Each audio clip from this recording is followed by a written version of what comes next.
dia masih bergelayutan hidup dengan bunga bank dan riba. Ya. Yuk bergegaslah, bertobatlah kalau masih ada. Nggak berkah. Kemudian yang dimaksudkan hasanah fid dunya yang keempat adalah apa, Bu?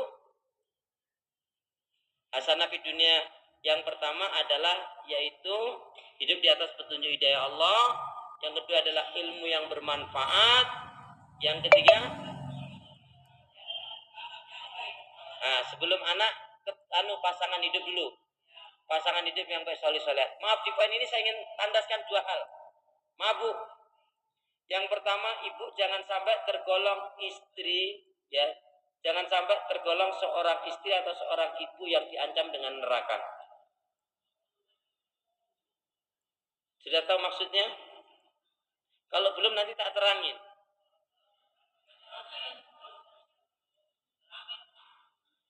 Terangin enggak? Cius. Bu perhatikan, seorang istri atau seorang ibu suaminya meninggal.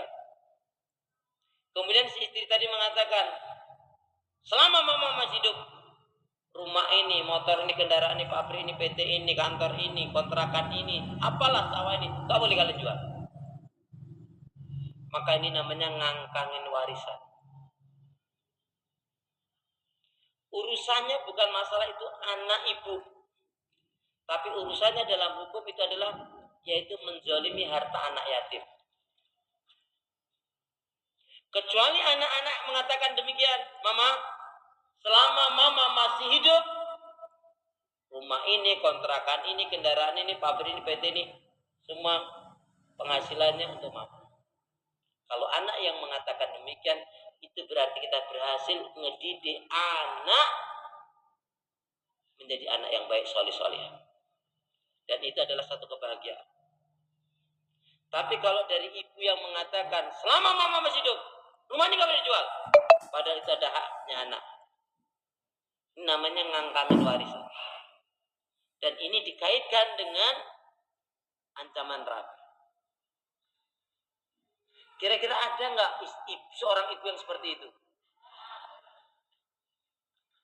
Nggak apa-apa. Saya ngisi tempat lain, tempat pengajian yang lain juga ada. Setelah pengajian dia nemenin saya, gimana saya? Itu saya Ustadz. Ibu segera tobat, kumpulkan anak-anaknya.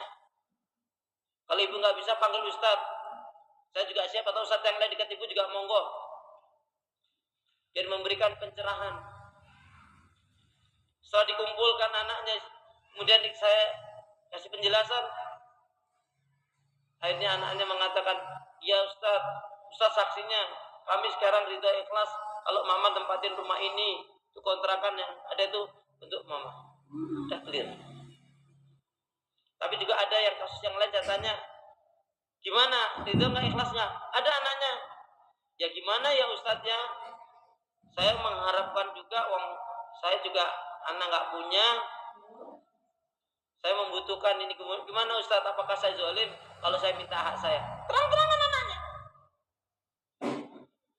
Dan saya bilang, ada nggak dari sini kakak atau adiknya yang nalang? Misalkan harga rumah itu 1 M, misalkan si dia ini dapat kebagian 300 juta. Ada nggak yang bisa menalangin? Oh ada ternyata. Ini sudah, maka jatahnya dia sudah nggak ada. Nanti jatah yang saudara nalang ini double. Ini masalah tuh. Mau sholat, mau zikir, baca Quran, istighfar, umrah, haji berulang kali, tapi kalau dia ngangkangin warisan apa? Dia diancam dengan neraka. Nauzubillah min.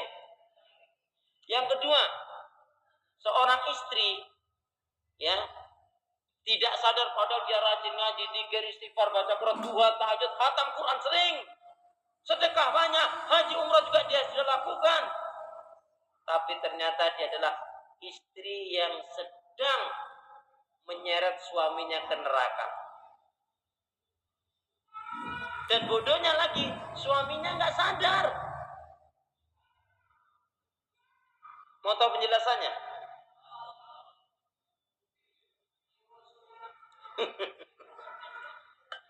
Nih Bu,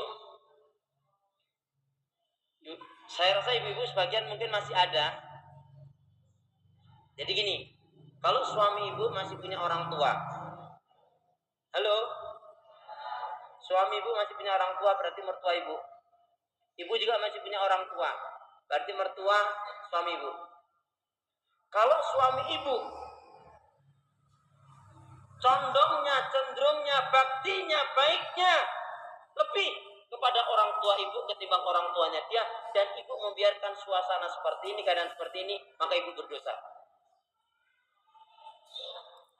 Karena seorang suami, seorang anak laki-laki, dia harus baktinya lebih kepada orang tuanya. Dia ngasih uang orang tua ibu, mertua ibu 1 juta. Giliran ngasih orang tuanya dia cuma 500. Dan ibu senang dengan keadaan seperti itu, membiarkan, ibu berdosa. Contoh, kalau orang tuanya datang, mertuanya maksudnya, dari suami datang, tuh papamu datang tuh, alah biasa, datang cuma mbak jeruk, mbak salah, nanti pulang-pulang alasan pinjam duit lah, ngutang lah, ini itulah, gak pernah bayar. Payah tuh papamu itu. Suaminya bodoh lagi. Iya, aku juga sebetulnya kurang nyaman sama papa ini. Payah. Berdosa dia. Kemungkinan ada kasus seperti ini.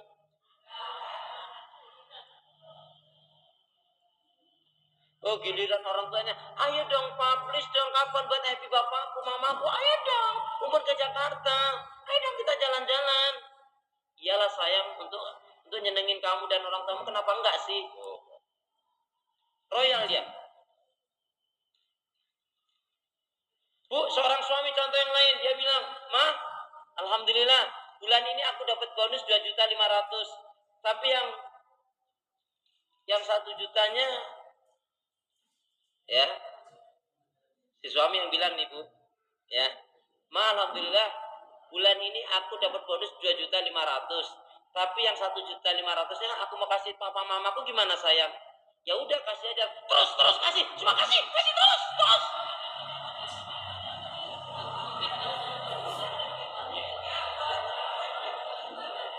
Dengan sikap istrinya seperti itu bu, akhirnya suaminya jadi gak ngasih. Enggak lah sayang, aku hanya nguji kamu aja kok. Dia jadi gak memberi orang tuanya, maka dia berdosa. Berarti ini istri yang tanpa sadar menarik suaminya ke neraka.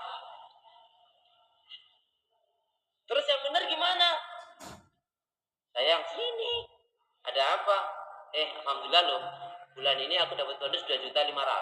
Nah, terus? Ya ini. Tapi aku mau kasih yang 2 juta, aku mau kasih orang tua aku, gimana sayang? Pak, nanggung banget sih, kenapa kok hanya segitu?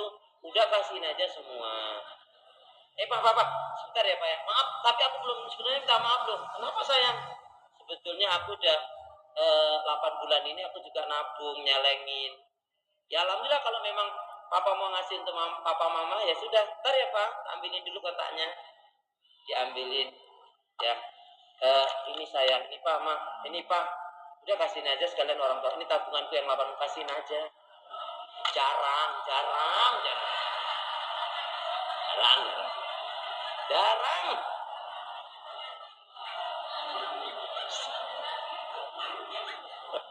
Betul jarang.